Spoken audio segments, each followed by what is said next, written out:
Film mafia के साथ मिलके मेरा घर तोड़ के मुझसे बहुत बड़ा बदला लिया है। आज मेरा घर टूटा है, कल तेरा घमंड टूटेगा। ये वक्त का पहिया है, याद रखना, हमेशा एक जैसा नहीं रहता।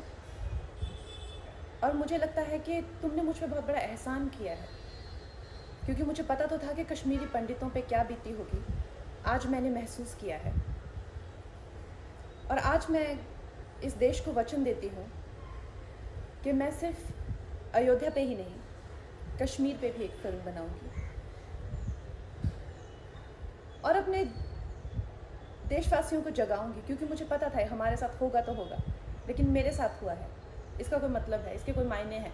और उद्धव ठाकरे, ये जो क्रूरता और ये जो आतंक है, अच्छा हुआ ये मेरे साथ हुआ, क्योंकि इसके कुछ मायने हैं।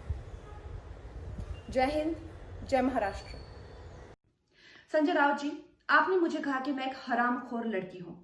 आप एक सरकारी मुलाजिम, एक मंत्री, आप तो जानते ही होंगे कि इस देश में हर दिन नहीं, हर घंटे कितनी लड़कियों के बलात्कार हो रहे हैं, कितनी लड़कियों का शोषण किया जा रहा है, उनकी बॉडीज काट के एसिड डाल के फेंक दी जा रही है, उनकी काम की जगहों पे उनको गालियां दी जा रही है, उनका अपमान किया जा रहा है, उनके खुद के पति उनके कान, नाक, मुंह, कान, जबड़े तोड़ रहे हैं। और आपको पता है इसका जिम्मेदार कौन है? इसका जिम्मेदार है ये जो मानसिकता आपने, जिसका भौंडा प्रदर्शन पूरे समाज के सामने, पूरे देश के सामने किया है, वो मानसिकता इसकी जिम्मेदार है। और इस देश की बेटियां आपको माफ नहीं करेगी संजय जी। आपने उन सब महिलाओं का शोषण करने वालों को सशक्तिकरण किया है, इस देश की बेटियां आपको माफ नहीं करेंगी। और जब आमिर खान जी ने कहा था मुझे इस देश में डर लगता है, तब उनको किसी ने हरामखोर नहीं कहा, या जब नसीरुद्दीन शाह जी ने कहा था तब उनको किसी ने हरामखोर नहीं कहा। जो मुंबई पुलिस की मैं तारीफ करते हुए नहीं थकती थी, आप देख लीजिए मेरे पुराने कोई भी इंटरव्यूज, आज जब वो पालघर की लिंचिंग में साधुओं को के सामने वो कुछ नहीं करते हैं, खड़े रहते हैं, या एक लाचार बाप जैसे कि सुशांत के पिताजी उनकी